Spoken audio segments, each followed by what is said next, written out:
I drove to my cabin to prepare it for sale, but found my son-in-law in my bed with a stranger.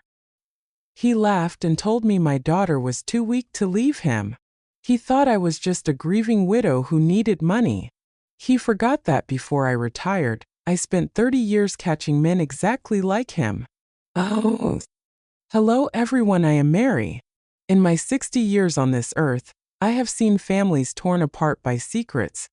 But this story changes everything.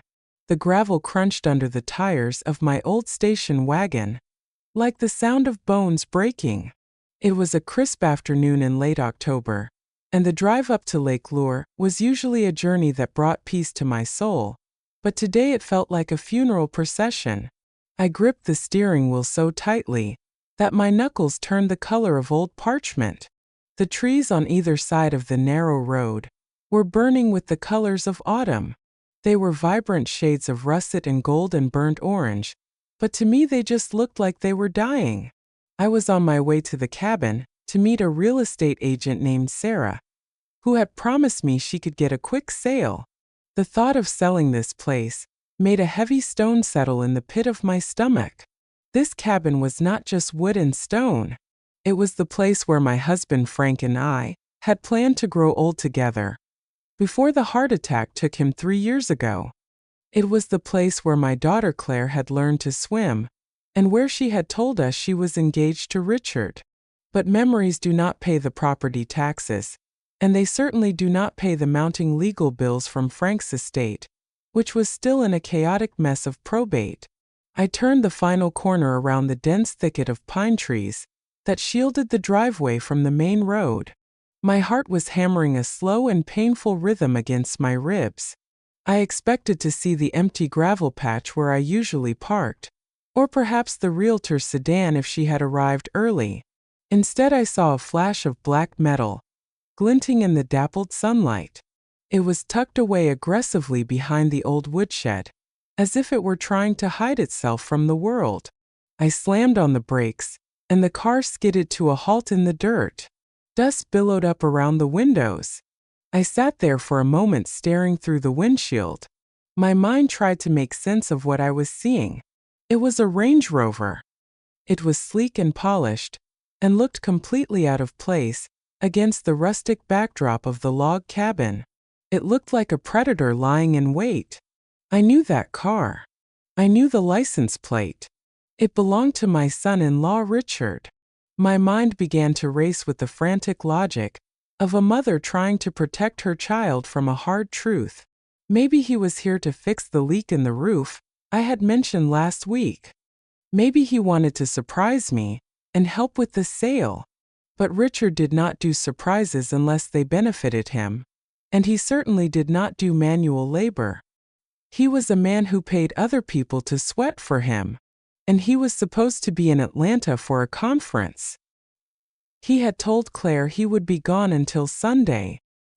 He had made a big production of packing his silk ties and his Italian suits. I turned off the ignition. The engine sputtered and died, leaving a silence so profound it felt heavy. I stepped out of the car. The air was biting and cold. It smelled of damp earth and decaying leaves, and the sharp scent of pine needles. I wrapped my beige cardigan tighter around myself and walked toward the house. My boots crunched loudly on the dry leaves. I found myself walking on my toes trying to be quiet, though I did not know why. It was my house. I had every right to be here.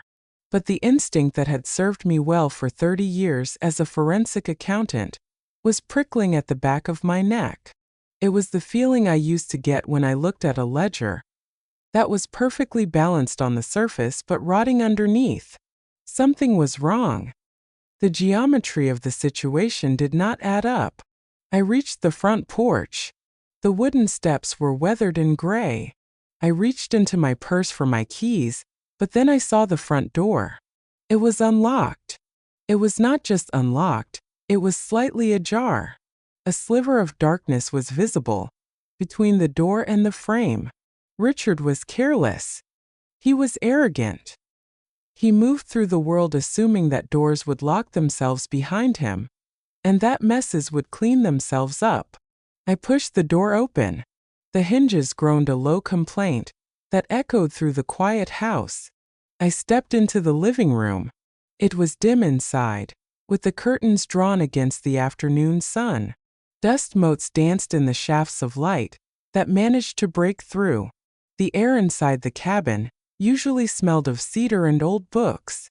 It was a comforting and masculine smell that reminded me of Frank. But today that scent was buried under something else. It was a cloying and floral perfume. It was heavy and expensive, and it lingered in the air like a fog. It was not Claire's perfume. Claire wore a light vanilla scent that barely registered. This was the scent of a woman who wanted to be noticed. I stood frozen on the braided rug, in the center of the room. My eyes scanned the space. There was a bottle of wine on the coffee table. It was a bottle of Cabernet that Frank had been saving for our 40th anniversary. It was open. 2 glasses sat beside it stained with red dregs. A man's jacket was thrown carelessly over the back of Frank's favorite leather armchair. It was Richard's jacket. I recognized the cut and the fabric. Then I heard it. A sound from upstairs. It was a sound that made my blood turn to ice water in my veins. It was laughter. It was Richard's laugh. It was a deep and booming sound that I used to think was charming, but now sounded like a weapon. And then came a woman's voice. It was not Claire. It was higher and breathy, and it giggled in response. The sound drifted down from the master bedroom, my bedroom, the room where Frank and I had slept for 20 years, the room where I had wept when he died. A wave of nausea rolled over me so violent, I had to grab the back of the sofa to steady myself. The betrayal was physical.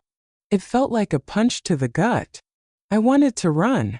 I wanted to turn around and get back in my car and drive away, and pretend I had never come here. I wanted to protect myself from the ugly truth waiting at the top of the stairs. But I was Eleanor Vance. I did not run from the truth. I hunted it down and I forced it into the light. That was my job. That was who I was. I took a deep breath that tasted of that sickly sweet perfume. I placed my hand on the banister. The wood was cold and smooth under my palm. I began to climb. 1 step, 2 steps. The old wood creaked under my weight. I stopped and waited.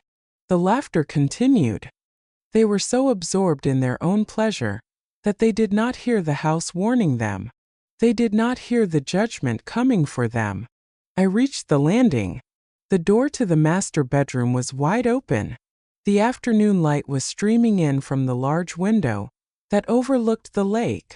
It illuminated the bed in stark relief. I stood in the doorway and watched. I watched my son-in-law, the man who had vowed to cherish my daughter, the man who sat at my Sunday dinner table and called me Mom. He was in my bed. He was entangled in the heirloom quilt my grandmother had stitched by hand, and underneath him was a woman with blonde hair that fanned out across my pillows like a halo of gold. I did not say a word. I just stood there. I became a statue of witness. I let the image burn itself into my retinas, because I knew that later he would try to deny it. He would try to tell me I was crazy. He would try to gaslight me. But I would have this moment. I would have the absolute and undeniable truth. And then the floorboard under my foot gave a loud snap. Richard froze. The woman froze. And then slowly, with the terrifying inevitability of a nightmare, Richard turned his head and looked at me. The silence that followed was heavy and suffocating, like a wool blanket pulled over my face on a hot summer night. I expected Richard to scramble. I expected him to jump up and cover himself with a sheet and stammer out apologies, the way men do in the movies when they are caught. I expected shame. But Richard Sterling was not a man who felt shame. He looked at me with an expression of mild annoyance, as if I were a waitress who had brought him the wrong order at a restaurant. He did not pull the quilt up. He did not move away from the woman. He simply sighed a long and irritated sigh that rattled in his chest. He reached out a hand that was perfectly manicured and brushed a lock of hair from his forehead. The movement was so casual and so relaxed that it made my stomach churn with a fresh wave of nausea. The woman was not as composed. She let out a small and strangled yelp that sounded like a kicked puppy.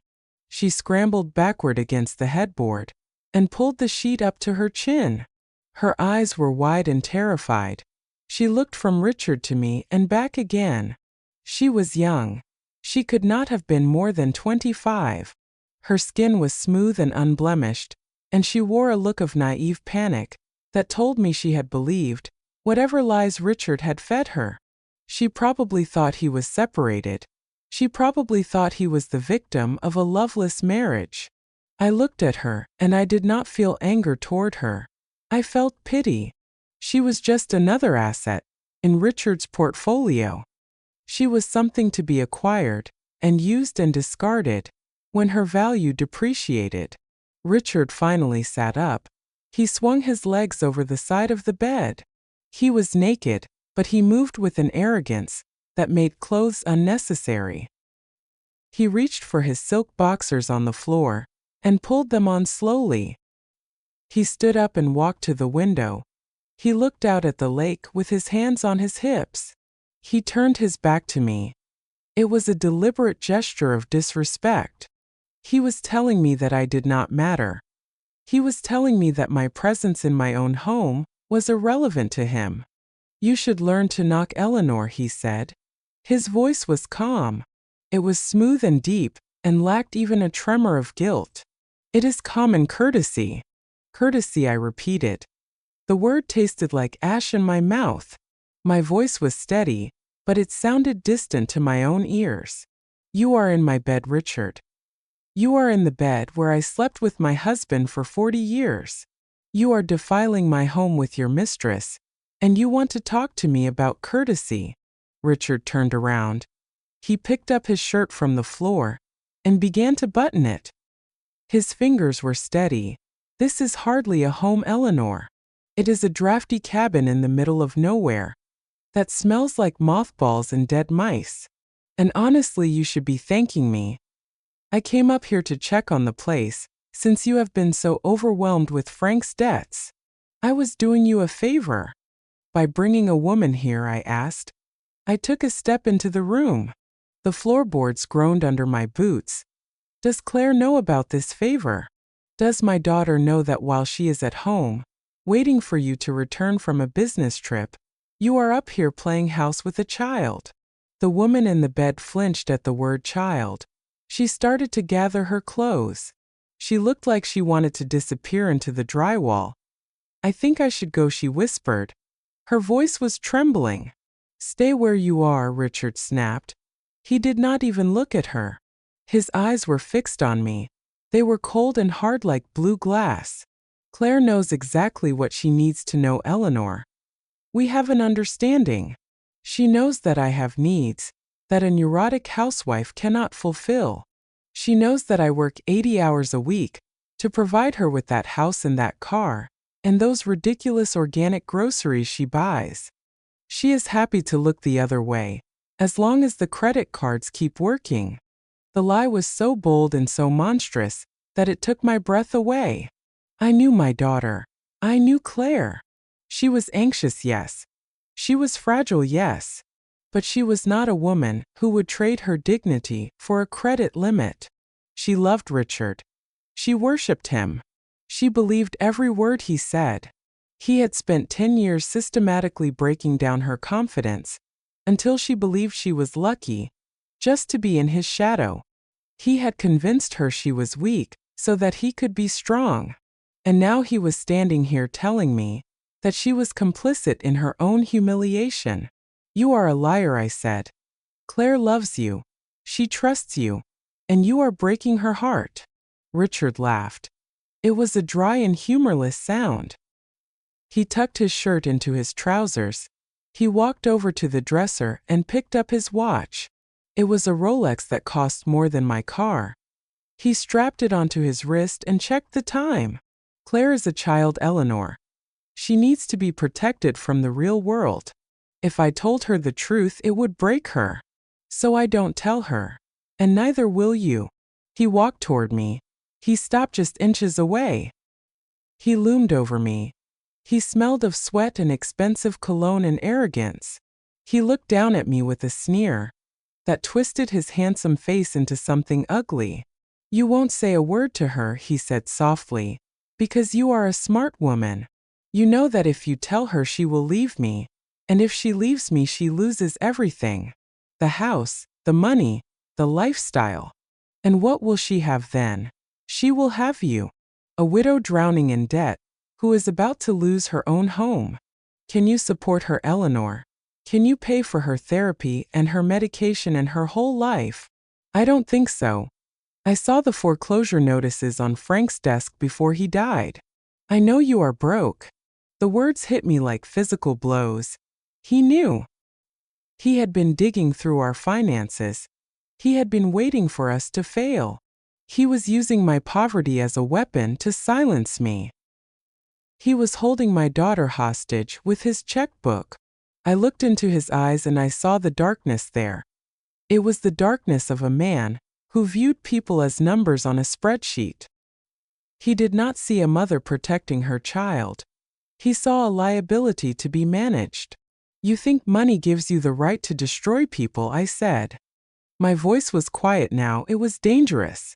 You think because you write the checks, you own the souls. I think money makes the world go round, Richard said. He stepped back and brushed a speck of lint from his shoulder. Now if you will excuse us, we have plans for the evening. And you have a realtor to meet, don't you? I saw the sign at the end of the driveway. Good luck with the sale, Eleanor. You are going to need every penny. This place is a dump. He turned his back on me again. He walked over to the bed and sat down. He put his hand on the woman's leg and squeezed it possessively. He started talking to her about dinner reservations, as if I had already evaporated, as if I were a ghost that had ceased to haunt him.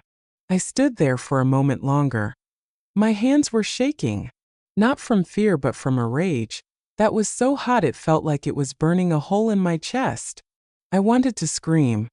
I wanted to tear the room apart. But 30 years of forensic accounting had taught me one thing. You do not win by screaming. You win by calculating. You win by finding the one discrepancy in the ledger that brings the whole house of cards down. Richard thought I was weak. He thought I was old and feeble and desperate. He thought he could dismiss me. I turned around and walked out of the room. I walked down the stairs. I walked out the front door and into the cold afternoon air. The sun was dipping below the tree line. Long shadows were stretching across the yard. I walked to my car. I leaned against the hood and took a deep breath of the pine-scented air. I pulled my phone from my purse. My hands were steady now. I was not going to call Claire. Not yet. That would only hurt her. I was going to call someone else. I was going to call the one person who knew exactly how to handle a man like Richard. I dialed the number. It rang once, twice. Then a voice answered. It was gruff and familiar. Agent Miller, the voice said. Hello, David, I said.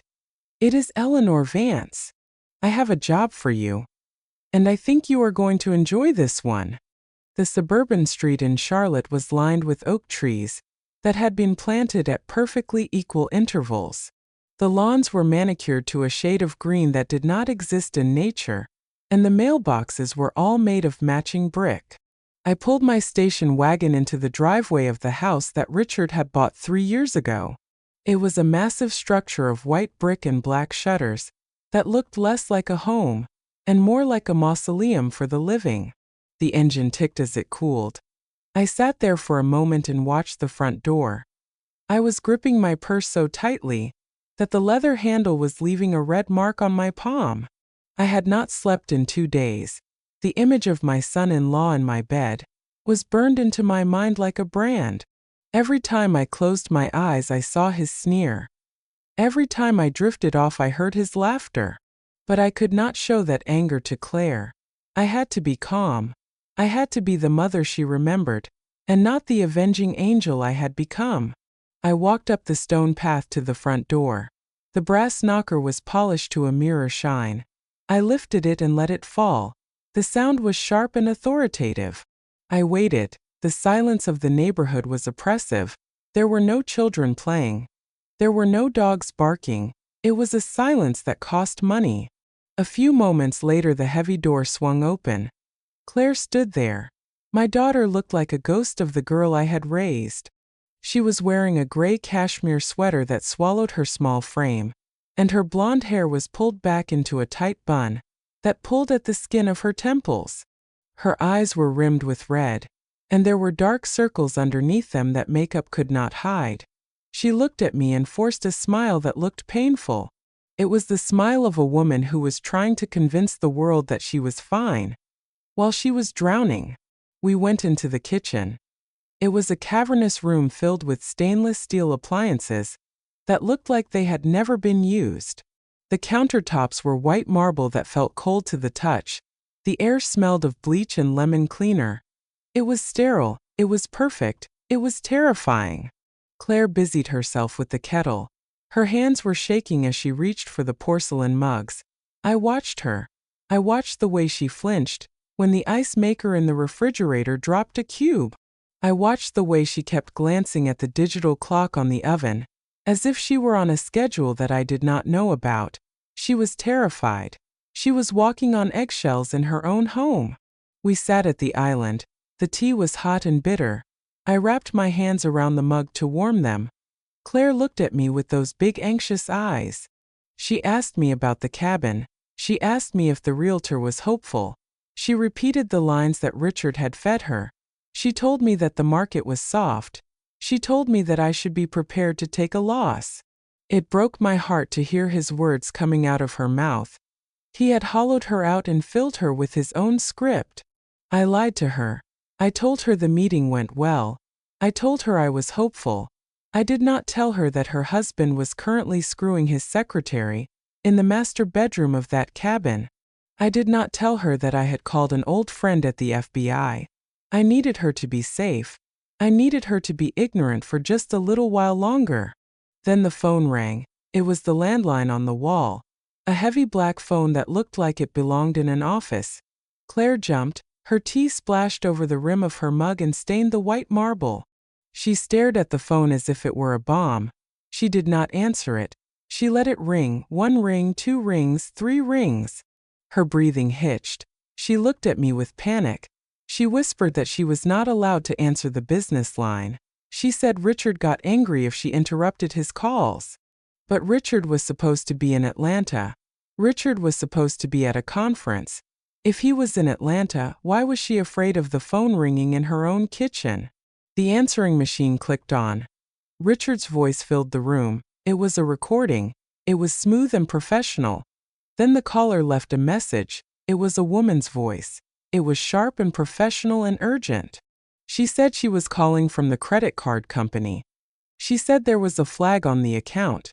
She said the card had been declined for a purchase of $5,000 at a jewelry store in Myrtle Beach. She asked Mr. Sterling to call back immediately to authorize the transaction. The machine clicked off. The silence returned. It was louder than before. Claire went pale. She looked down at her hands. She started to pick at a loose thread on her sweater.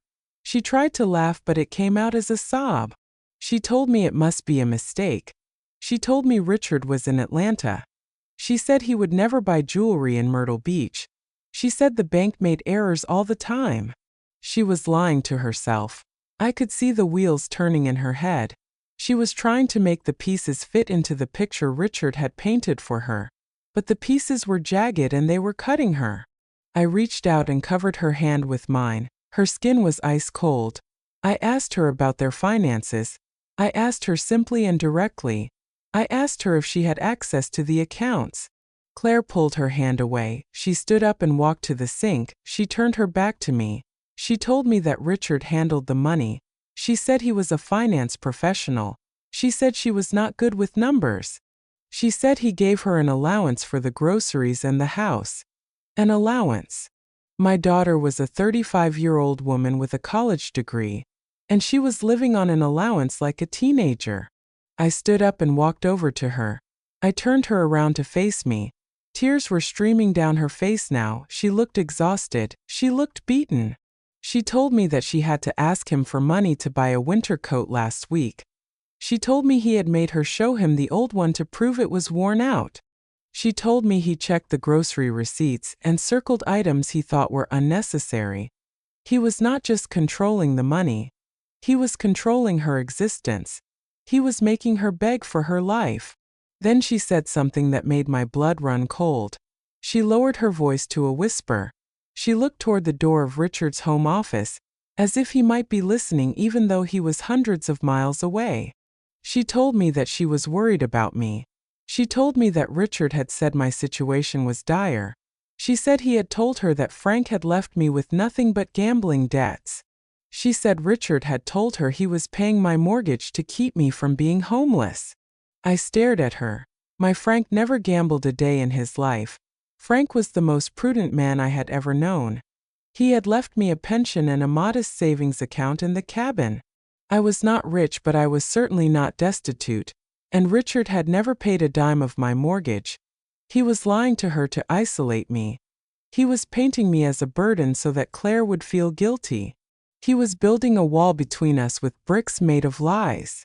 I felt a clarity settle over me. It was the cold and hard clarity of the forensic accountant I used to be. Richard was not just an adulterer. He was a predator.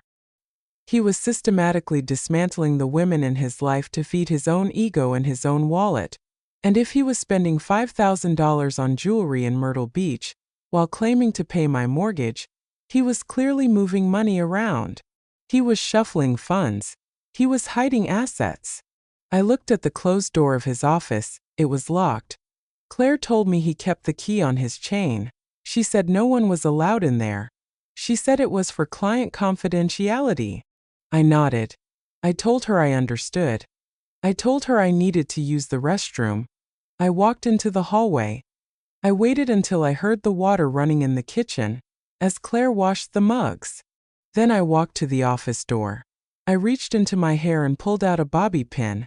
It was an old trick Frank had taught me when we locked ourselves out of the house in 1982. I knelt down. The lock was a simple interior tumbler. It took me 10 seconds. The latch clicked. I turned the knob and slipped inside. The office smelled of stale cigar smoke and secrets. The heavy velvet curtains were drawn. I walked to the desk. It was a massive mahogany piece that dominated the room. Papers were stacked in neat piles. I flipped through them, bank statements, investment portfolios, and then I saw it. A letter from a bank in the Cayman Islands. It was addressed to a shell company I did not recognize. But the address of the shell company was this house. I opened the top drawer. It was locked. I used the bobby pin again. Inside was a ledger. Not a digital file but a physical book. Richard was old-fashioned in his arrogance. He thought he was untouchable. I opened the book. The columns of numbers marched across the page. I ran my finger down the lines. My breath caught in my throat. There were transfers. Massive transfers. Money moving from clients' accounts into the shell company. And then money moving from the shell company into an account with my name on it. An account I had never opened. He was using my identity. He was laundering his stolen money through a fake account in his mother-in-law's name. If he got caught, I would be the one going to prison. He was not just killing my spirit.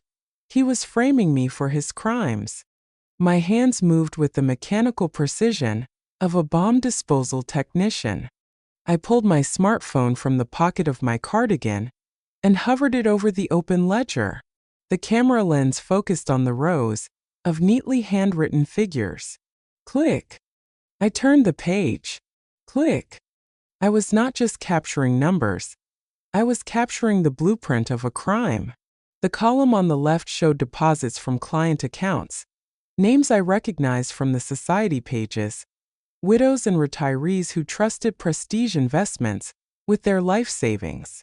The column on the right showed outgoing transfers to EV Consulting. That was me. Eleanor Vance Consulting.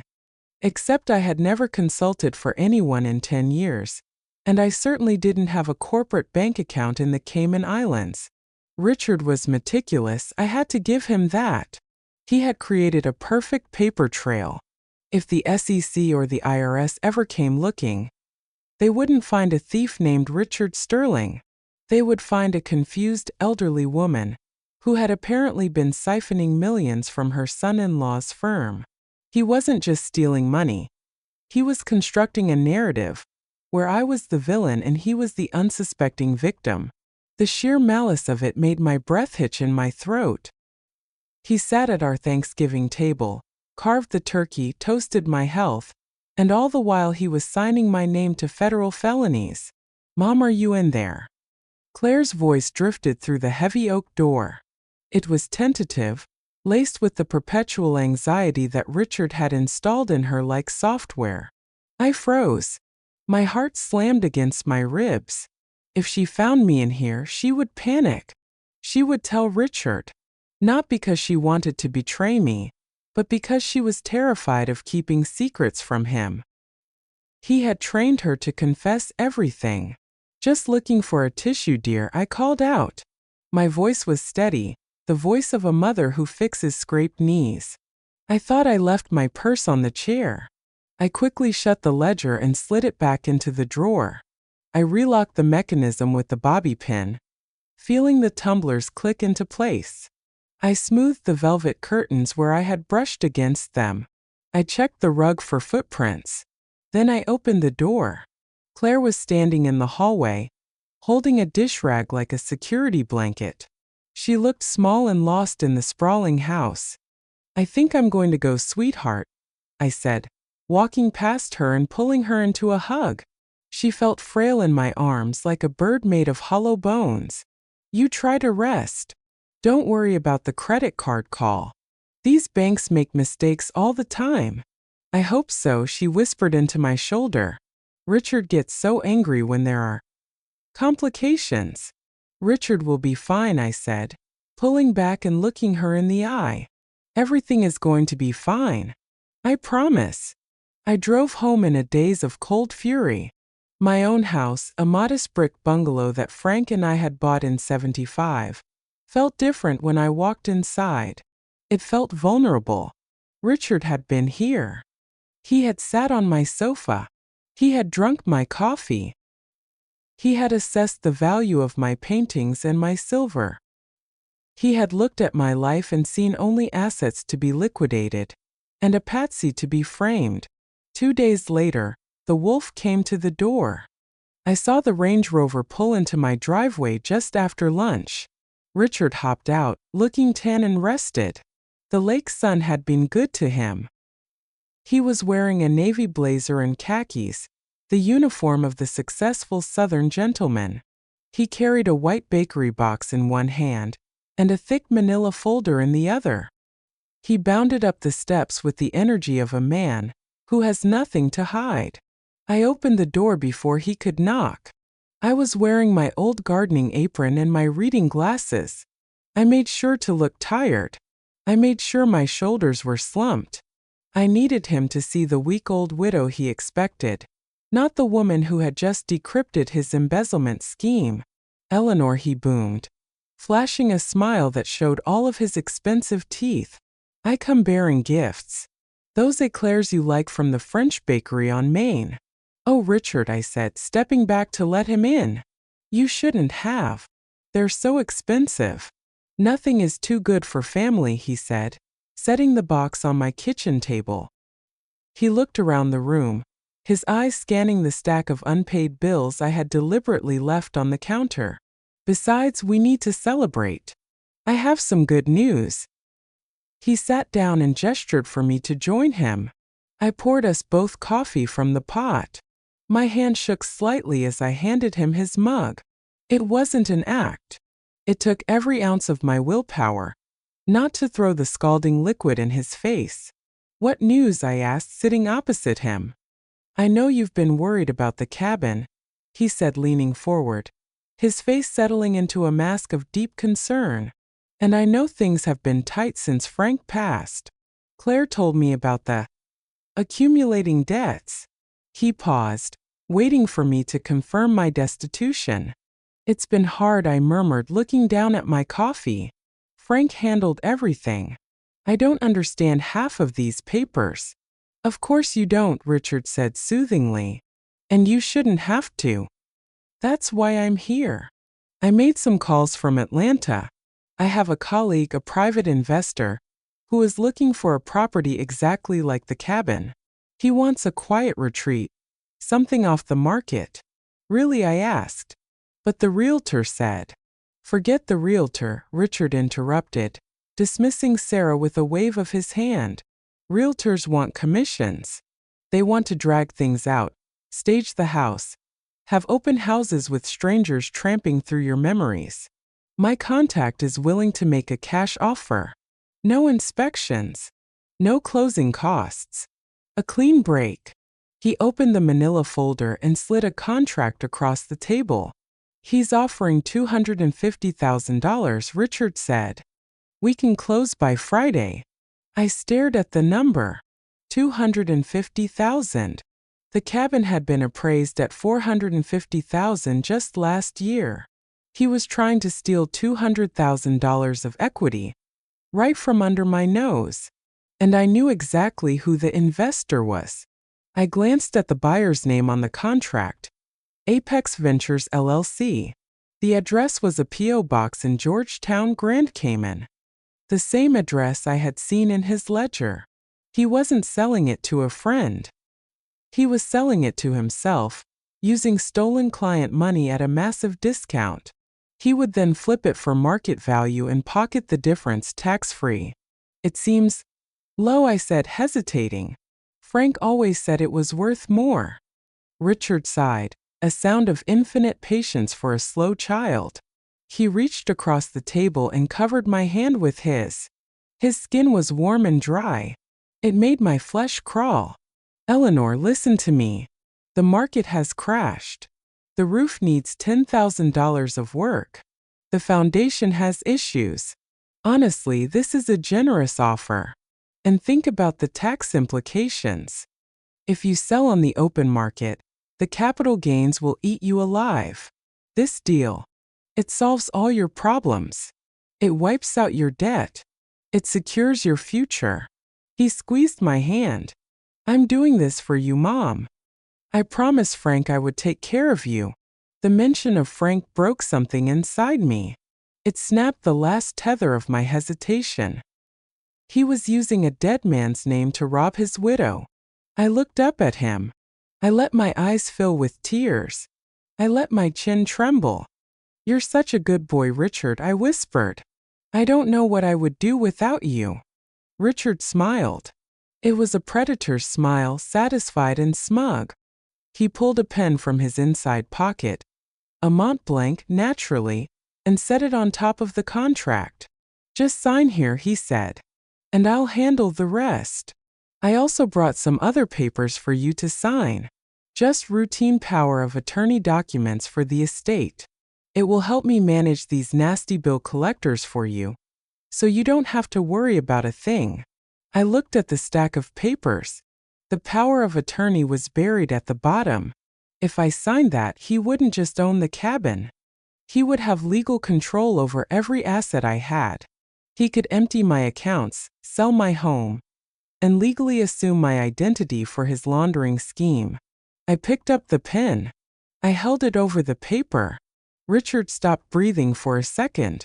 He was watching the tip of the pen, like a hawk watching a mouse. I need to have my lawyer look at it, I said, putting the pen down. Richard's face hardened instantly. The warmth evaporated. Lawyer. Eleanor, lawyers cost money you don't have. They will complicate this. My investor needs an answer today. If we wait, he walks. I know, I said, wringing my hands. But Frank made me promise. Always have a second pair of eyes, he used to say. It's just a formality. My neighbor, Mr. Henderson, is a retired attorney. He can look at it tonight. I'll sign it tomorrow morning. I promise.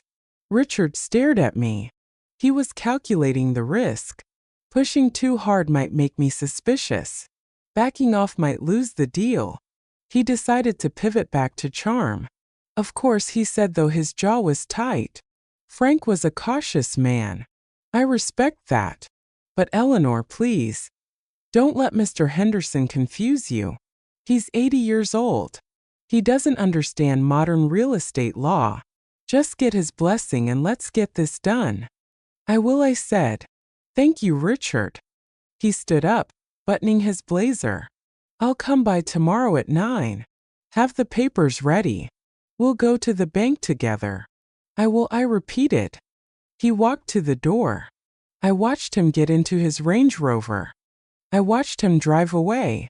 As soon as his taillights disappeared around the corner, my posture straightened. The tears vanished. The old woman disappeared. I walked to the kitchen phone and dialed the number for the FBI field office. Agent Miller, I said when David answered. He took the bait. He thinks I'm signing everything over tomorrow morning.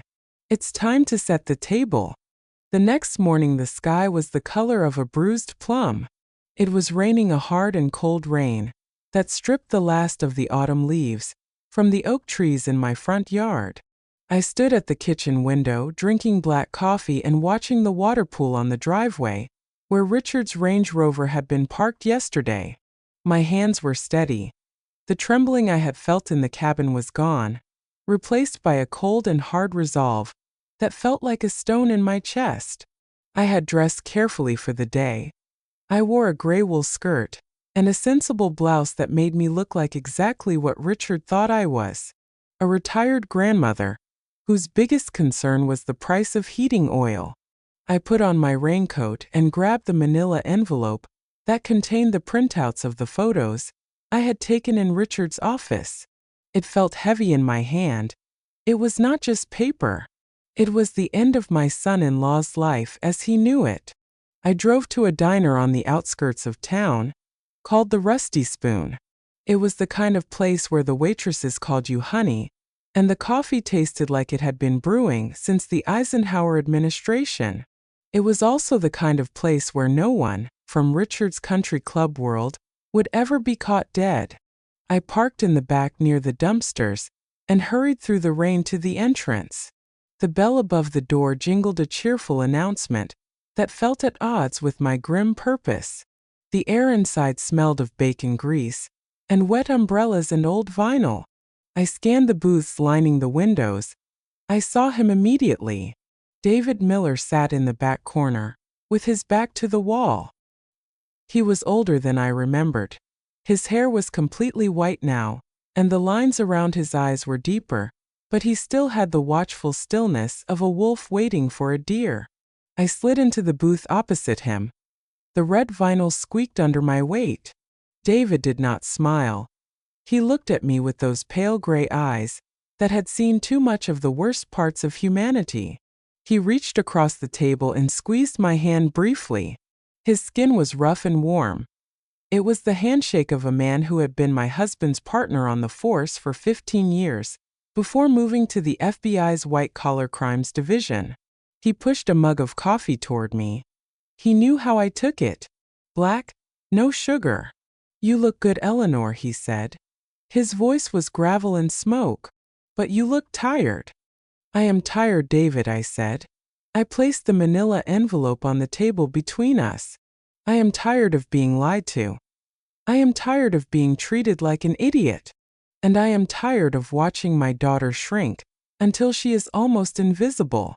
David nodded slowly. He picked up the envelope. He did not open it immediately. He looked at me. Are you sure about this? He asked. Once we open this door, we cannot close it. Richard is family. If we go down this road, it ends in handcuffs. It ends in prison. There is no coming back from this. He is not family, I said. The bitterness in my voice surprised even me. Family protects you. Family does not sleep with a stranger in your bed while your daughter is waiting at home. Family does not steal your identity to launder money. He is a parasite, David, and I want him gone. David opened the envelope. He slid the photos out onto the Formica table. He put on a pair of reading glasses and leaned in. I watched his face.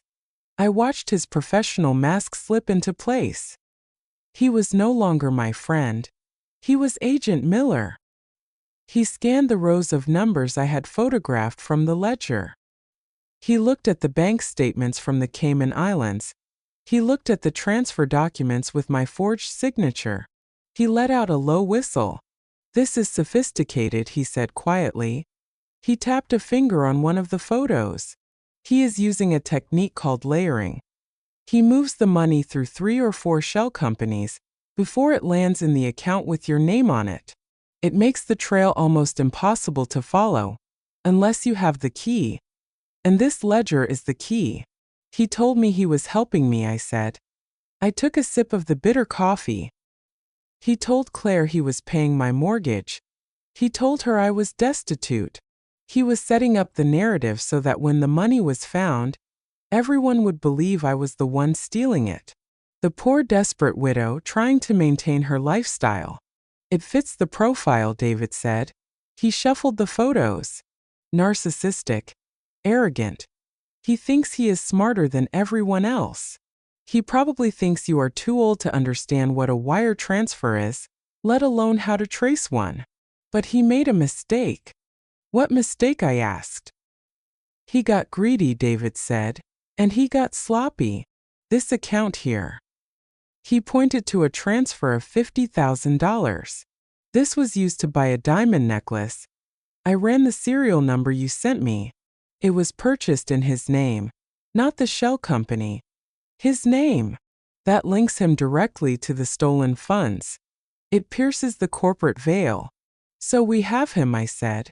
I felt a surge of relief. "We can arrest him today." "We could," David said. He took off his glasses and rubbed his eyes. "But if we arrest him now, he will lawyer up. He will claim the ledger is a fake. He will claim you forged it to frame him because you hate him. He is charming Eleanor. Juries like charming men in expensive suits. And without a smoking gun catching him in the act of a major transfer, it could be a long and messy trial. He might even get off with a slap on the wrist." "I do not want a slap on the wrist," I said. "I want him destroyed. I want him to never be able to touch a penny of anyone else's money again." "Then we need to catch him in the act," David said. He leaned forward. His voice dropped to a whisper. "You said he wants you to sell him the cabin. You said he has a contract ready." "Yes," I said. "He wants me to sell it to Apex Ventures for $250,000. He is bringing the papers today." "That is our trap," David said. "The cabin sale is wire fraud. It is money laundering. And if we can get him to admit on tape that he knows the buyer is himself, and that the money is coming from illegal sources, we have him dead to rights. We need him to confess Eleanor. We need him to brag." "He loves to brag," I said. A cold smile touched my lips. "He cannot help himself. He thinks he is the king of the world." "I am going to wire you up," David said. "I have a team ready. We will be listening in a van down the street. You need to go through with the meeting. You need to play the part. Be the confused widow. Ask him questions. Make him explain it to you. Make him feel safe. And then when he signs that contract, we will move in." "What about Claire?" I asked. The thought of my daughter made my stomach clench. "If we do this at my house, she will not be there. She needs to see who he really is. She needs to see him being led away, or she will never believe it. She will think it is a mistake. She will think I betrayed him." David looked at me. "Then do not do it at your house," he said. "Where is he expecting to close the deal?" "He wanted to do it at the bank," I said. "But I can change that. I can tell him I am not feeling well. I can tell him to come to dinner. Tomorrow is Friday. We always have family dinner on Friday. Claire will be there. And I will make sure he brings the papers." "That is risky," David warned. "If things go wrong, it could be dangerous. He will be cornered." "He is a coward," I said. He picks on women and old ladies. He is not dangerous when he is exposed. He is just pathetic. I want Claire to see him pathetic. It is the only way she will be free. David studied my face for a long moment. He saw the determination there. He nodded. Okay, he said. Tomorrow night, we will have agents positioned around your house. I will give you a recording device that looks like a brooch. You wear it. You get him talking. And when he signs that paper, you give us the signal. What signal? I asked. Ask him for a glass of water, David said. Say the words, I am thirsty, Richard. That will be our cue to breach. I reached across the table and gathered the photos. I put them back in the envelope.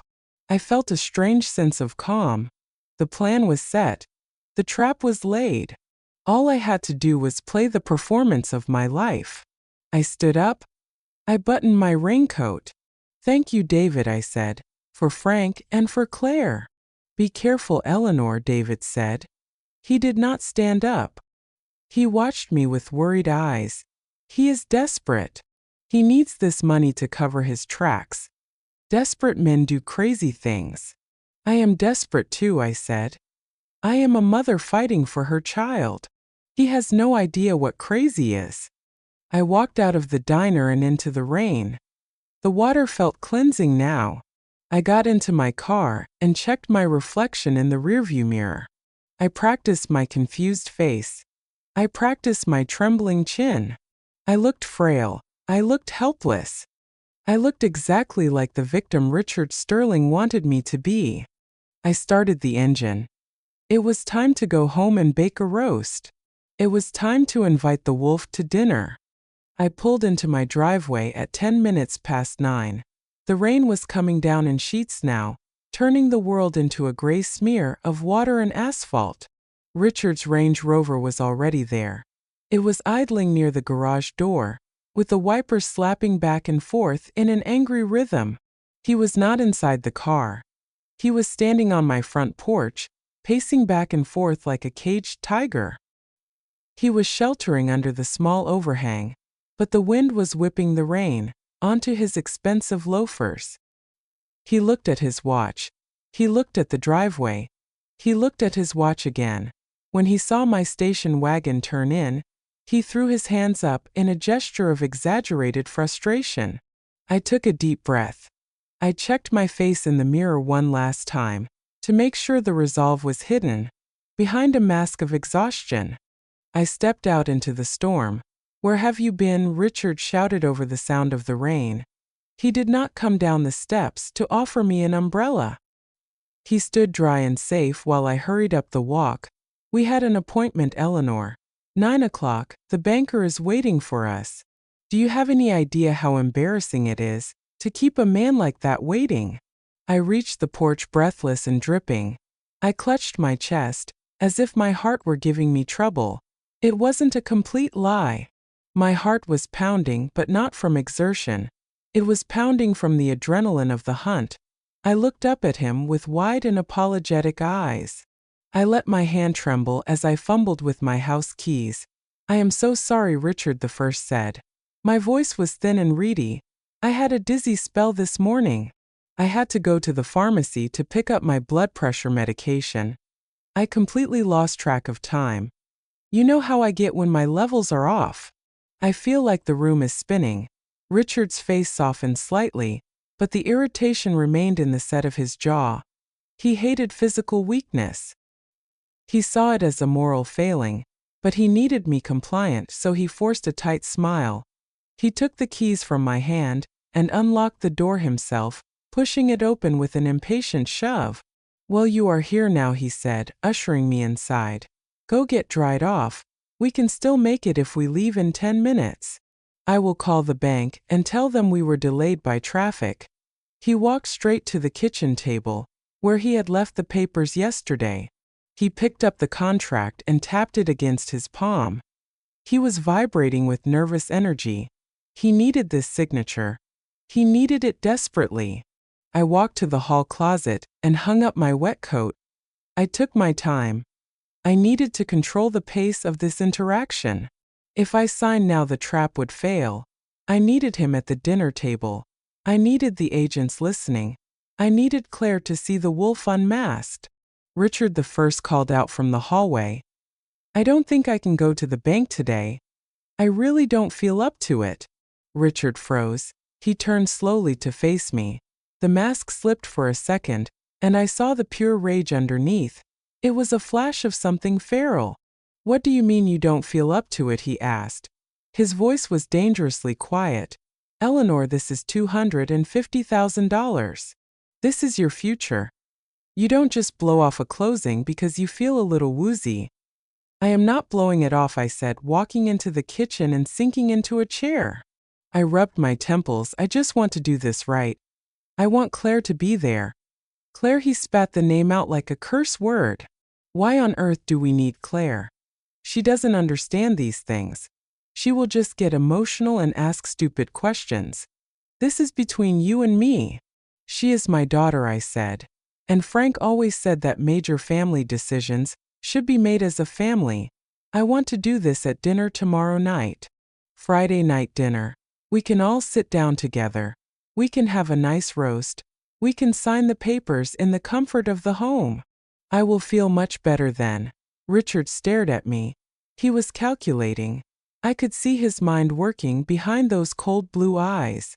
He was wondering if he could bully me into the car. He was wondering if he could physically force my hand. But he knew that would be risky. He needed this to look legal. He needed it to look voluntary. If he pushed too hard, I might balk. If he pushed too hard, I might call that lawyer neighbor I had invented. He walked over to the chair and placed his hands on the back of it, leaning down until his face was level with mine. He smelled of rain and ambition. Eleanor, he said, my investor is impatient. If we wait until tomorrow, he might pull the offer. Do you want to lose this deal? Do you want to lose the cabin? If he pulls the offer over 24 hours, then he wasn't serious, I said. I channeled Frank's stubbornness. I am an old woman, Richard. I do not like to be rushed. If we cannot do this at dinner tomorrow, then maybe we shouldn't do it at all. It was a gamble. I held my breath. Richard stood up abruptly. He ran a hand through his perfect hair. He paced a circle around the kitchen table. He was cornered and he knew it. He had no other buyer. He had no other source of funds to cover the hole in his ledger. He had to play by my rules. Fine, he snapped, Friday dinner. But have the roast ready at 6 sharp. And Eleanor, do not bring up Frank's debts in front of Claire. I don't want to upset her. We will sign the papers before dessert. And we will be done with this. 6 o'clock, I agreed. I will make your favorite. Pot roast with carrots and potatoes. Good, he said. He grabbed his briefcase. I have to get to the office. I have a lot of mess to clean up since we missed this appointment. He marched to the door. He did not say goodbye. He slammed it behind him with enough force to rattle the china in the hutch. I sat in the chair and listened to the roar of his engine as he peeled out of the driveway. I waited until the sound faded into the distance. Then and only then did I let out the breath I had been holding. My hands were shaking again, but this time it was from relief. I had done it. I had moved the pieces on the board. The king was walking into the checkmate. I stood up and walked to the kitchen drawer where I kept the silverware. I reached into the back and pulled out a small velvet pouch that David had given me at the diner. I opened it. Inside was a brooch. It was a hideous piece of costume jewelry. A large gold sunflower with rhinestone petals. It looked like something a grandmother would wear to church. I turned it over. On the back, nestled among the pin mechanism, was a tiny microphone and a battery pack, no larger than a watch battery. It has a range of 50 yards, David had told me. And the battery lasts for 4 hours. Turn it on when he walks in the door. I pinned the brooch to the lapel of the blue silk dress I planned to wear tomorrow. It looked gaudy against the fabric, but Richard would not notice. Richard never looked closely at things he considered beneath him. He would see a tacky piece of jewelry and dismiss it, just like he had dismissed me. I spent the rest of the afternoon cleaning the house. I scrubbed the floors until my knees ached. I polished the silver until I could see my own distorted reflection in the spoons. It was nervous energy. I needed to keep moving. I went to the grocery store and bought the finest cut of chuck roast I could find. I bought fresh rosemary and thyme. I bought a bottle of expensive red wine. I was preparing a feast for a funeral. As I chopped the vegetables that evening, the phone rang. It was Claire. Her voice was small and tight. "Mom," she said, "Richard is in a mood. He came home early and he has been yelling at his assistant on the phone for 2 hours. He is throwing things. He said you were being difficult today." "I wasn't being difficult, sweetheart," I said soothingly. "I just had a bad spell. But everything is fine. We are all having dinner tomorrow." "Is he coming?" "Yes," Claire said. "He said we have to go. He said it is important." "But Mom, I am scared. He is drinking. He poured himself a scotch at 3 in the afternoon. He never does that." "Let him drink," I said. "It will help him relax." It was a lie. I wanted him drinking because alcohol makes a man loose. It makes him sloppy. It makes him brag. If Richard was drunk on scotch and arrogance, he would say things he shouldn't. He would hang himself with his own tongue. "I will see you tomorrow, Claire," I said. "Wear that pretty green dress I like, the one that matches your eyes." "Okay, Mom," she whispered. "I love you." "I love you too," I said. More than you know. I hung up the phone. I looked out the window at the dark street. The rain had stopped, but the fog was rolling in. Somewhere out there in a nondescript van, David and his team were getting ready. Somewhere in this town, Richard was pacing his study and drinking scotch and thinking he had won. And here in my kitchen I was seasoning the meat. I was the architect of ruin, and I was ready to bring the house down. The smell of roasting beef and rosemary filled the house like a heavy fog. It was a scent that usually meant comfort in family gatherings, but tonight it smelled like a lie. I stood in front of the hallway mirror and adjusted the silk of my blue dress. My hands were trembling just a little, so I clasped them together until the knuckles turned white. I looked at the gold sunflower brooch pinned to my lapel. It was gaudy and large and stared back at me like an unblinking eye. I reached up and found the tiny switch on the back. I slid it to the right. There was no beep and no light, but I knew that 50 yards away in a gray utility van, David Miller and 2 federal agents were now listening to the sound of my breathing. I was live. I was the bait in a trap that I had built with my own hands. The grandfather clock in the foyer chimed 6 times. The sound reverberated through the empty house. It was time. Headlights swept across the front window, illuminating the dust motes dancing in the air. I heard the aggressive crunch of tires on the driveway, followed by the slam of car doors. One slam was angry and forceful. The other was soft and hesitant. I walked to the front door and opened it before they could knock. Richard stood on the porch, with a bottle of wine in one hand and his leather briefcase in the other. He was wearing a suit that cost more than my first car, but his tie was slightly crooked, and there was a sheen of sweat on his upper lip, despite the chill in the evening air. Claire stood behind him, in the green dress I had asked her to wear. She looked like a watercolor painting that had been left out in the rain. Her colors were washed out, and her edges were blurring. She was clutching her purse to her chest, as if it contained the last of her courage. "We are here," Richard announced. He did not say hello. He stepped past me into the foyer, bringing the smell of damp wool and expensive scotch with him. "Let's get this over with, Eleanor. I have a headache and I want to be home by 8. "Hello, Richard," I said, closing the door against the night. "Hello, Claire, sweetheart." I reached out to hug my daughter. She felt rigid in my arms. She smelled of that vanilla perfume, but underneath it was the sharp metallic scent of fear. She squeezed me tight for a second too long, then pulled away and looked at the floor. She knew something was wrong. She could feel the tension radiating off her husband, like heat from a furnace. "Dinner is ready," I said, leading them into the dining room. "I made the pot roast, just the way Frank used to like it." Wonderful, Richard said. He dropped his briefcase onto the sideboard with a heavy thud. It was a deliberate sound. It was the sound of business intruding on a family meal. He walked to the head of the table and sat down in Frank's chair. He did not ask if he could sit there. He just took it. He uncorked the bottle of wine he had brought. It was a heavy red. He poured himself a glass, filling it almost to the brim. He did not offer any to me or Claire. He took a long swallow and set the glass down hard on the wood. The papers are in the bag, he said, gesturing to the briefcase. Why don't we sign them now? The food is still hot. We can eat afterward to celebrate. I sat down at the opposite end of the table. I smoothed my napkin over my lap. I looked him in the eye. No, Richard, I said. My voice was calm but firm. We eat first. We are not savages. We are going to have a nice dinner and talk like a family. The papers aren't going anywhere. Richard's jaw tightened. He looked like he wanted to throw the wine glass across the room. But he was desperate. He needed my signature, more than he needed to win this petty argument. He let out a sharp breath through his nose. Fine, he snapped. Let's eat. I served the food.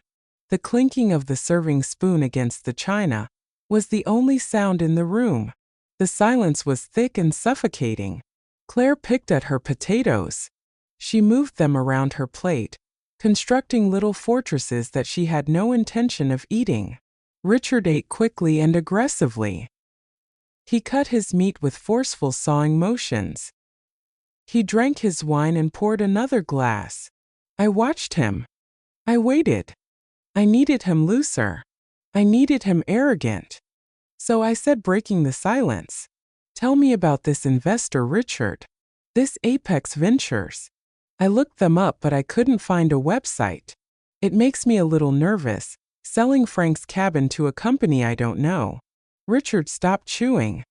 He looked at me with a mixture of pity and annoyance. "Eleanor, we went over this," he said. His voice was patronizing. "Private equity firms don't have websites for the general public. They value discretion. That is why they are successful. They are not looking for attention. They are looking for assets." "But who are they?" I pressed. I took a sip of water. "Is it a person?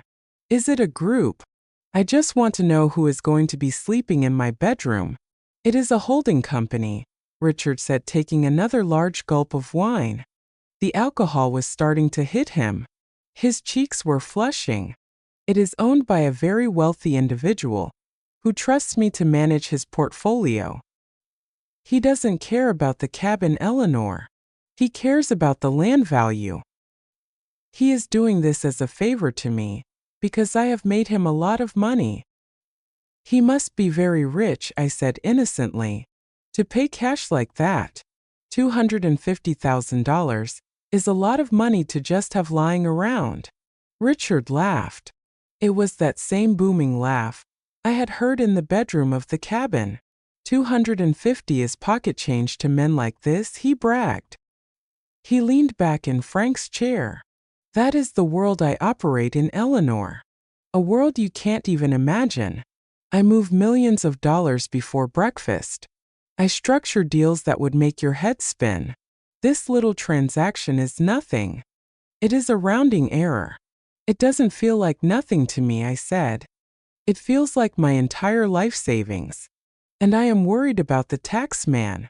If this company is in the Cayman Islands like the contract says, won't the IRS be suspicious?" Claire looked up. She looked terrified. "Cayman Islands," she whispered. "Richard, you didn't say it was offshore." "Shut up, Claire," Richard snapped. He did not even look at her. He pointed his fork at me. "You don't worry about the IRS, Eleanor. That is my job. I have structured this deal so that it is perfectly clean for you. The money comes in as a real estate transaction. It is simple. The complexity is on the buyer's side, and that is my specialty. I make the money disappear from one place and appear in another, and nobody is the wiser. That is why I am the best at what I do. I felt the brooch vibrate against my chest. Or maybe it was just my heart. He was bragging. He was admitting to structuring. He was admitting to moving money. But I needed more. I needed him to claim ownership. But if something goes wrong, I said, letting my voice tremble, if this buyer disappears, if the check bounces, I will be left with nothing. I don't know this man. I only know you, Richard. Can you guarantee this money is real? Richard slammed his hand on the table. The silverware jumped. Claire flinched. Of course it is real, he shouted. It is real because I say it is real. Do you think I would let a deal fail that I put together? I control Apex Ventures, Eleanor. I control the accounts. I control the flow. The money is sitting there waiting for my authorization. It is my deal. My money. My structure. He stopped. The room went dead silent. He realized what he had said. He had said my money. He blinked. He looked at me and then he looked at Claire. He tried to backtrack. I manage it, he stammered. As the broker. I have full control as the broker. But it was too late. The words were out. They were floating in the air, recorded on a tiny chip on my chest, and transmitted to the federal agents outside. I looked at him. I did not blink. I saw the doubt creep into his eyes. He poured the rest of the wine into his glass and drank it in one go. He needed to numb the sudden spike of fear. Enough talking, he said. He pushed his plate away. Get the papers. Let's sign. I want to go home. Yes, I said. Let's sign. I think we are ready. I stood up and cleared the plates. My movements were slow and deliberate. I walked to the kitchen and placed the dishes in the sink. I took a deep breath. This was it. The point of no return. I walked back into the dining room. Richard had opened his briefcase. He had spread the contracts out on the mahogany table. He had a gold pen in his hand. He was tapping it against the wood. Tap, tap, tap. It sounded like a countdown. Sit down, he ordered. Sign here. And here. And here. I sat. I picked up the pen. I looked at the contract. Apex Ventures. I looked at Richard. He was sweating profusely now. He was leaning over me, his breath smelling of sour wine. Richard, I said softly, I am thirsty. Could you get me a glass of water? Richard groaned. He rolled his eyes. For God's sake, Eleanor. Fine. But then you sign. He turned and walked toward the kitchen. I watched his back. I watched the man who had ruined my daughter's life walk away from me. I looked at Claire. She was staring at me with wide, confused eyes. Mom, she whispered. What is going on? Why are you acting so strange? I am not acting strange, sweetheart, I said. I am acting like your mother. Then the front door exploded inward. The sound of the front door being breached was not like in the movies. It wasn't a clean cinematic boom. It was a violent splintering crash of wood and metal, followed immediately by the heavy thud of boots on hardwood. Federal agents. Nobody move. The shout filled the house, bouncing off the walls and rattling the windows. Richard froze in the doorway to the kitchen. He was holding a glass of tap water. For a split second, his face was a mask of pure confusion. He looked at the glass in his hand, as if he couldn't remember how it got there. Then the glass slipped from his fingers. It hit the floor and shattered, water splashing over his expensive Italian leather shoes. What the hell, he shouted, spinning around. David Miller strode into the dining room. He wasn't wearing his suit jacket anymore. He was wearing a tactical vest, with FBI emblazoned in yellow letters across the chest. His gun was drawn but pointed low. 2 other agents flanked him, their weapons trained on Richard. Richard Sterling, David said, his voice calm and authoritative, the voice of a man who had waited. A long time for this moment. Put your hands where I can see them. Now! Claire screamed. It was a high, thin sound that tore at my heart. She scrambled out of her chair, backing into the corner of the dining room, knocking over a vase of flowers. Water and petals spilled across the sideboard. Mom, she cried, looking at me with terrified eyes. Mom, what's happening? Who are these men? I didn't move from my chair.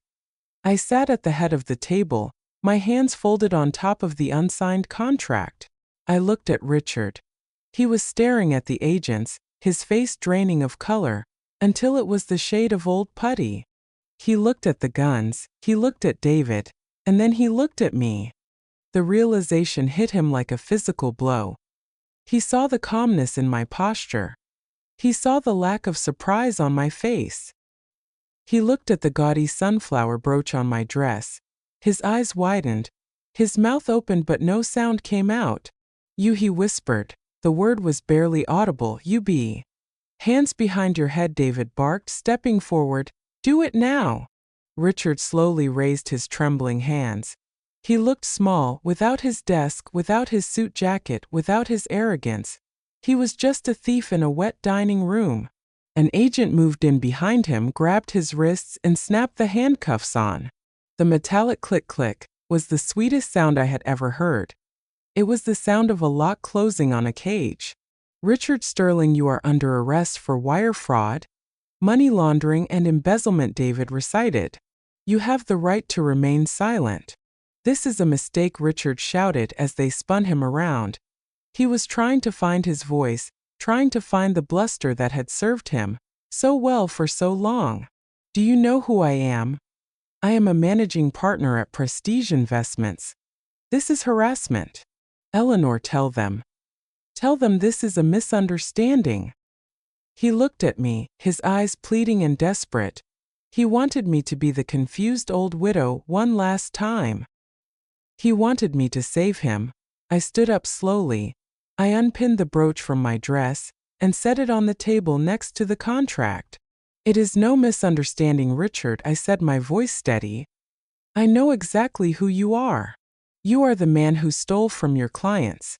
You are the man who stole from me. And you are the man who betrayed my daughter. Claire was sobbing in the corner. Richard, Mom, what is going on? What did he do? He stole millions, Claire, I said, not taking my eyes off Richard. He used a shell company to buy jewelry and cars, and fund a lifestyle he couldn't afford. And he tried to sell my cabin to himself, using stolen money so he could cover his tracks. That's a lie, Richard screamed, spittle flying from his lips. She's senile. She's crazy. She forged those documents. Claire, don't listen to her. She's jealous of our success. David Miller stepped in front of Richard, blocking his view of me. We have the recordings, Mr. Sterling. We have your ledger. We have the bank records from the Caymans. And we have your voice 10 minutes ago, admitting you control the accounts. It's over. The agents began to drag him toward the door. Richard fought them, his heels sliding on the hardwood floor. He twisted his head back to look at Claire. Claire, he yelled, call the lawyer. Call Henderson. Don't let them take me. I did this for us. I did this for you. Claire stood paralyzed, her hands covering her mouth. She watched her husband, the man she had worshipped, being hauled out of my house like a common criminal. She saw the fear in his eyes. She saw the pathetic desperation. The illusion of the powerful, untouchable provider shattered into 1,000 pieces. The front door slammed shut. The flashing red and blue lights of the police cruisers outside strobed through the front window, painting the walls in violent colors. The house fell silent except for the sound of Claire's weeping.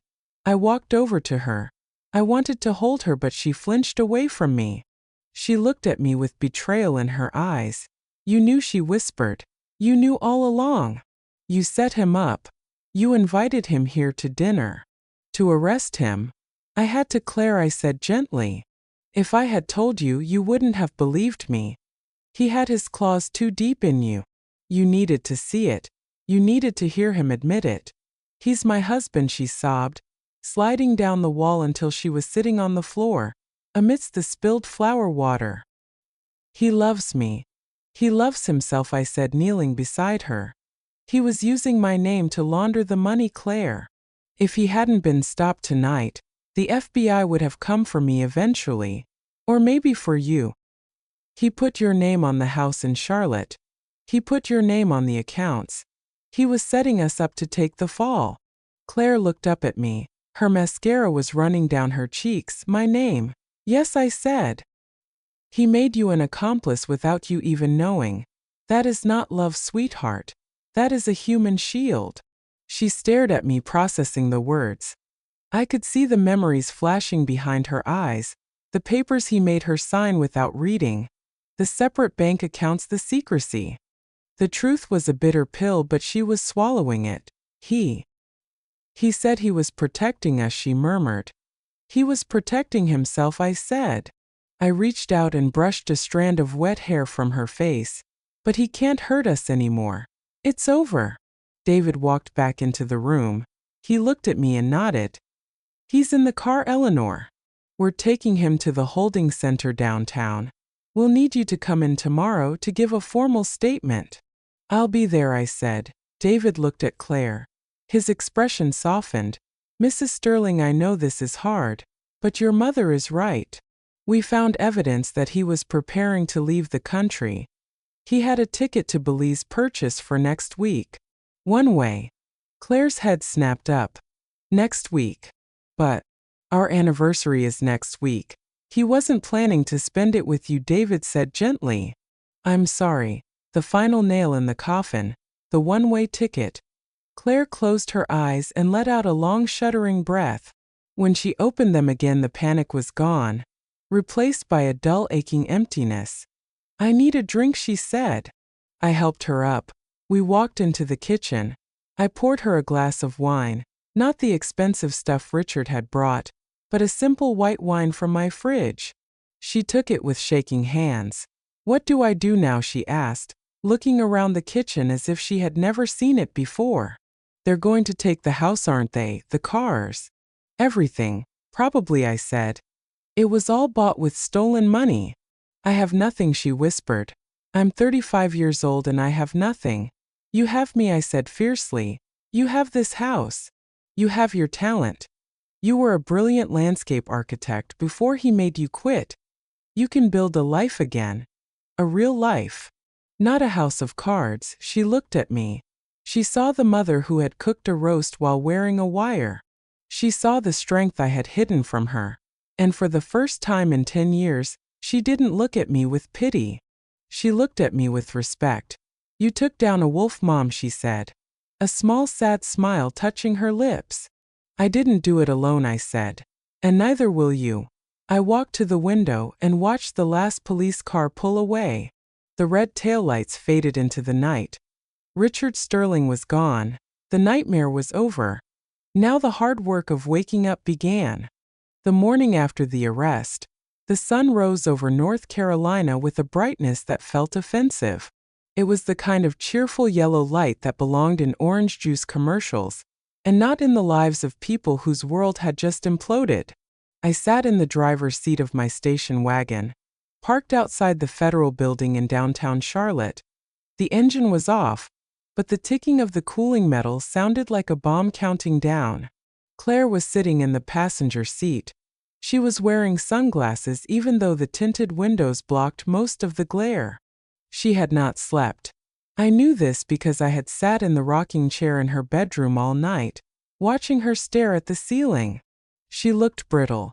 She looked like if I touched her she would shatter into 1,000 jagged pieces of glass. But she was here. She had agreed to come. That was the first step in reclaiming the life Richard Sterling had stolen from her. We walked into the building. The air inside was recycled and cold, and smelled of floor wax and bureaucracy. It was a smell that reminded me of my career. It was the smell of justice being ground out slowly by paperwork and procedure. We went through the metal detectors. I placed my purse on the belt. Claire fumbled with her keys. Her hands were shaking so badly she dropped them. The security guard looked at her with impatience, but I shot him a look that made him step back and wait. I picked up the keys. I put my arm around my daughter's shoulders. I guided her toward the elevators. We were going to the 5th floor. We were going to see Agent David Miller. The elevator ride was silent. We watched the numbers light up one by one. 3rd floor, 4th floor, 5th floor. The doors slid open to reveal a hallway lined with frosted glass doors and gray carpet. David was waiting for us. He looked tired. His tie was loosened and he had a coffee stain on his shirt, but he smiled when he saw us. It was a grim smile, but it was genuine. He led us into a conference room at the end of the hall. The table was covered in file boxes. Each box was labeled Sterling case. There were dozens of them. It was a physical manifestation of the magnitude of Richard's deception. "Please sit down," David said. He closed the door and the noise of the busy office outside vanished. "Can I get you anything? Water, coffee?" "I just want to know," Claire said. Her voice was rasping. She took off her sunglasses. Her eyes were swollen and red, but they were dry. "I want to know everything. Mom said he stole millions. I want to see it." David looked at me. I nodded. He sat down and pulled a thick file from the top of the stack. He opened it. He slid a series of photographs across the table. They were photos of documents, bank transfers, property deeds, credit card statements. "Richard has been running a Ponzi scheme for 7 years," David said gently. "He was taking money from new investors to pay returns to the old ones, and skimming a significant percentage off the top for himself. He used a network of shell companies to hide the assets. The house you lived in, Claire, it was purchased by a company called Blue Horizon Holdings. The car you drove, Blue Horizon. The jewelry he gave you, Blue Horizon." Claire picked up a statement. Her eyes scanned the lines. "Blue Horizon," she whispered. "He told me that was his family trust. He told me it was money his grandfather left him." "There was no grandfather," David said. Blue Horizon was funded entirely by the retirement savings of 300 teachers and firefighters in the state pension fund. He stole their futures to buy your furniture. Claire dropped the paper as if it had burned her. She looked sick, and the woman, she asked, "The woman at the cabin, who is she?" David hesitated. He reached into another folder and pulled out a mugshot. It was the blonde woman I had seen in my bed. In the photo, her makeup was smeared and her hair was a mess. She looked young and terrified. "Her name is Jessica Thorne," David said. "She was Richard's executive assistant. But she wasn't just his mistress, Claire. She was his accomplice. She is the one who filed the incorporation papers for the shell companies. She is the one who forged the signatures. She was in on it from day one." I watched my daughter's face. I watched the last shred of denial evaporate. She had clung to the hope that maybe the affair was just a mistake. Maybe he still loved her in his own twisted way. But this was different. This meant that every time he came home late from the office, he wasn't just working. He was building a criminal empire with another woman. He was sharing secrets with her that he kept from his wife. He was building a life with her using Claire as the cover. "Where is she?" Claire asked. Her voice was cold now. It had an edge of steel I had never heard before. "She is in custody," David said. "She was arrested this morning at her apartment. And she is talking. She is singing like a canary.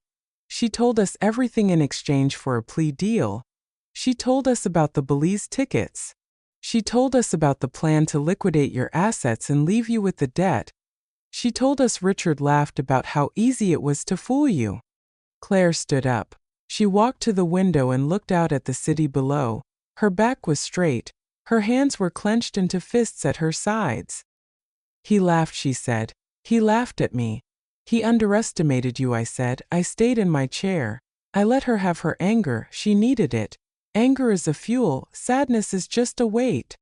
"He thought you were weak because you were kind. He thought you were stupid because you were trusting. He never understood the difference." The door to the conference room opened. A young agent poked his head in. "Agent Miller," he said. "They are moving him to the arraignment room. His lawyer is here. David looked at us. You don't have to see him, he said. You can go home. We have enough evidence to put him away for 20 years without you stepping foot in a courtroom today. Claire turned around. Her face was pale but her eyes were clear. No, she said, I want to see him. I want him to see me. I want him to know that he didn't break me. We walked down the hall to the observation deck of the arraignment court. It was a small room behind soundproof glass that looked down into the courtroom. We stood in the shadows. Below us the room was buzzing with activity. Lawyers were shuffling papers. Bailiffs were standing guard. And there sitting at the defense table was Richard Sterling.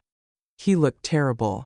He was still wearing the expensive suit he had worn to dinner, but the tie was gone and the shirt was wrinkled. His hair was messy. He had not shaved. He looked small in the cavernous room. He was leaning toward his lawyer, a slick man with a bald head who was shaking his head and looking at his watch. Richard was arguing. He was gesturing wildly with his handcuffed hands. He was still trying to control the room. He still thought he could talk his way out of this. Then the door to the holding cell opened and they brought in Jessica. She was wearing an orange jumpsuit. She looked tiny. She was crying. She sat at a table on the other side of the room with the public defender. Richard turned and saw her. He froze. He tried to catch her eye. He tried to glare at her to intimidate her into silence. But Jessica did not look at him. She stared at her hands. She had made her choice. She had chosen survival over him. The judge entered. Everyone stood. The arraignment began. The prosecutor read the charges: wire fraud, money laundering, embezzlement, conspiracy. The list went on and on. Richard's lawyer stood up and argued for bail.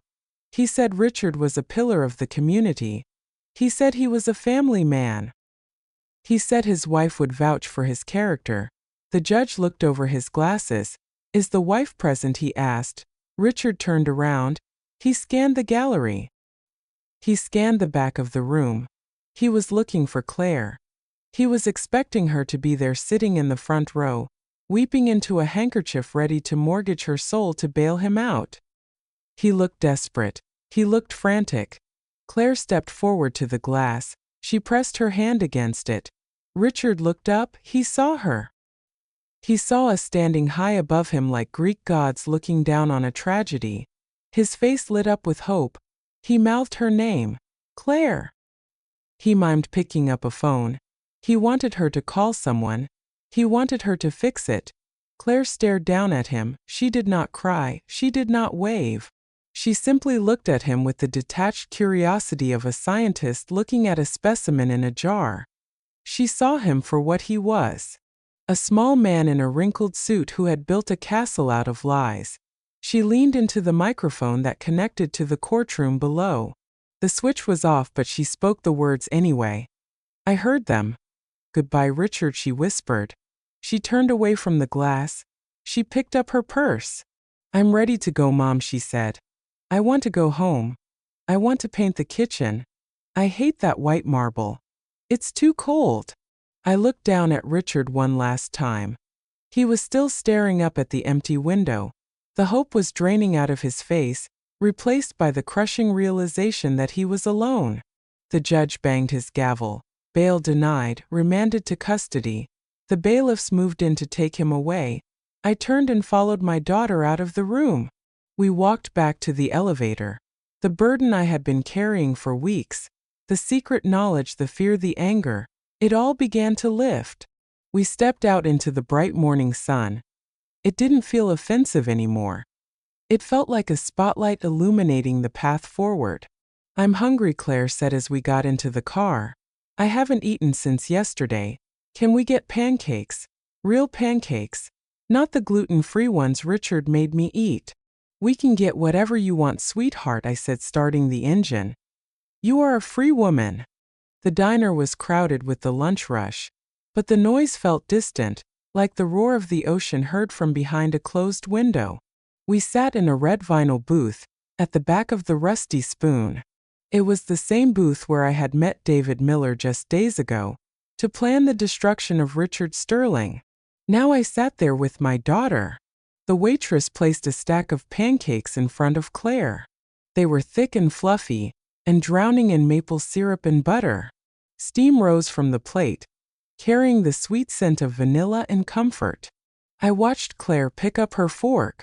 She hesitated for a moment, as if waiting for permission, or perhaps waiting for a criticism about calories or carbs. Then she remembered where she was. She remembered who she was. She cut a large piece and put it in her mouth. She closed her eyes. A tear leaked out from beneath her lashes and rolled down her cheek, mixing with the syrup at the corner of her mouth, but she kept eating. She ate with a ferocity I had not seen since she was a teenager coming home from soccer practice. She was starving not just for food, but for the freedom to enjoy it. We spent the afternoon at the white brick house in Charlotte. It was no longer a home. It was a crime scene of memories. The FBI had already swept through and taken the computers and the files, but the personal artifacts remained. We did not pack Richard's clothes. We did not carefully fold his silk ties or place his Italian shoes in boxes. We brought heavy black garbage bags from the garage. Claire walked into the master closet. She pulled his suits off the hangers by the handful. She threw them into the bags with the mechanical efficiency. There was no anger in her movements anymore, just a desire to purge. She was exfoliating her life. She was scrubbing away the dead skin so that something new could grow. We filled tin bags. We dragged them to the curb. We did not care if the neighbors saw. We did not care about the homeowners association rules regarding trash day. Let them look. Let them see that the sterling facade had finally crumbled. When we were finished, the house echoed with emptiness. It felt lighter. Claire stood in the middle of the kitchen. She looked at the white marble countertops that she hated. She looked at the expensive appliances that she was never allowed to touch without fear of scratching them. "I am not going to stay here, Mom," she said. Her voice echoed in the cavernous room. "I know the bank is going to seize it eventually, but I cannot spend another night in this mausoleum. It is too cold." I can still hear his voice in the walls. "You are coming home with me," I said. "My guest room is small, but the mattress is good, and the window looks out on the garden, and there is no white marble anywhere." "Can we go to the cabin?" she asked. "Just for a weekend. I need to smell the pines. I need to remember what the world smells like when it isn't sanitized." I smiled. "The cabin is still ours," I said. The contract Richard signed was void the moment the handcuffs clicked. "It is still my house. It is still your house. We can go whenever you want." 6 months passed. They were months filled with lawyers and depositions, and the slow grinding gears of the legal system. I watched the seasons change from the window of my bungalow. The bare branches of the oak trees budded into a hesitant green, and then exploded into the riotous verdant canopy of summer. Claire lived with me for the first 3 months. She slept a lot in the beginning. She slept the deep and dreamless sleep of someone recovering from a long illness. Then slowly she began to wake up. She bought a sketchbook. She started drawing again. She sat in my garden and sketched plans for flower beds. She reconnected with old friends who Richard had driven away. She laughed. It was a rusty sound at first, but it grew smoother with practice. The day of the sentencing was hot and humid. The courtroom was packed. The story of the local investment broker who had swindled millions had been front-page news for weeks. People loved a downfall. They loved to see the high and mighty brought low. I sat in the front row next to Claire. She was wearing a simple linen dress that she had bought with her own money from her new job at a landscape architecture firm. She looked beautiful. She looked real. Richard was brought in. He looked like an old man. His hair had thinned and turned gray. His skin was sallow from months of jail food and lack of sunlight. He did not look at the gallery. He kept his eyes on the table. He pleaded guilty. It was part of a deal to avoid a trial that would have humiliated him further. He stood up when the judge asked if he had anything to say. He mumbled something about being sorry. He mumbled something about getting in over his head. It was pathetic. It was the whimper of a man who still did not understand that he was the villain. The judge sentenced him to 15 years in federal prison. He ordered full restitution to the victims. He stripped Richard of his licenses and his assets. The gavel came down with a sound like a gunshot. It was over. Richard Sterling was erased. As the bailiffs led him away, he finally looked up. He looked at Claire. He looked for a glimmer of pity or regret. He found none. Claire looked back at him with a calm indifference. She was not looking at her husband. She was looking at a stranger who had occupied her life for a decade and then left. We drove up to the cabin that weekend to celebrate. The air was thick with the scent of pine resin and damp earth. We parked the station wagon in the gravel driveway. There was no black Range Rover hiding behind the woodshed. There was no smell of cloying perfume in the living room. We opened the windows and let the breeze blow through the house, chasing out the ghosts of the past. We stripped the bed in the master bedroom. We took the sheets and the quilt outside and burned them in the fire pit. We watched the smoke rise into the twilight sky, carrying away the memory of the betrayal.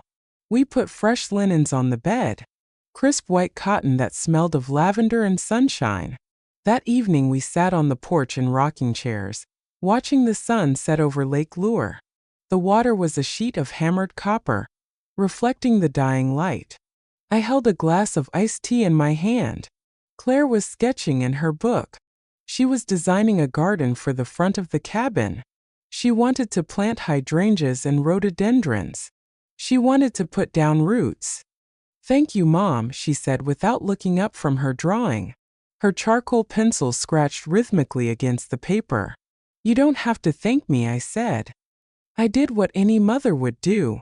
"You did more," she said. She stopped drawing and looked at me. Her eyes were clear and bright. "You saw me when I couldn't see myself. You fought for me when I was too weak to lift a finger. You saved my life, Eleanor Vance." I reached out and squeezed her hand. "We saved each other," I said. "I was drowning in debt and grief for your father. Fighting Richard gave me a purpose. It reminded me that I am still here. I am still capable. I am not just a widow waiting to die. I am a force to be reckoned with." "He never stood a chance, did he?" Claire said with a small smile. "No," I said. "He made the classic mistake. He looked at a gray-haired woman in a cardigan and saw a victim. He didn't know he was looking at the hunter." The sun dipped below the horizon, and the first stars began to prick through the velvet darkness. The crickets started their nightly chorus. It was a peaceful sound. It was the sound of the world continuing to turn. We sat there in the silence of the mountains, two women who had walked through the fire and come out the other side tempered like steel. I took a sip of my tea. It was sweet and cold. I thought about Richard sitting in his cell. I thought about the emptiness of his life. And then I let him go. I let him drift away into the past, like a leaf on the wind. I looked at my daughter. She was humming softly as she drew. She was building a future. And I was there to watch it grow.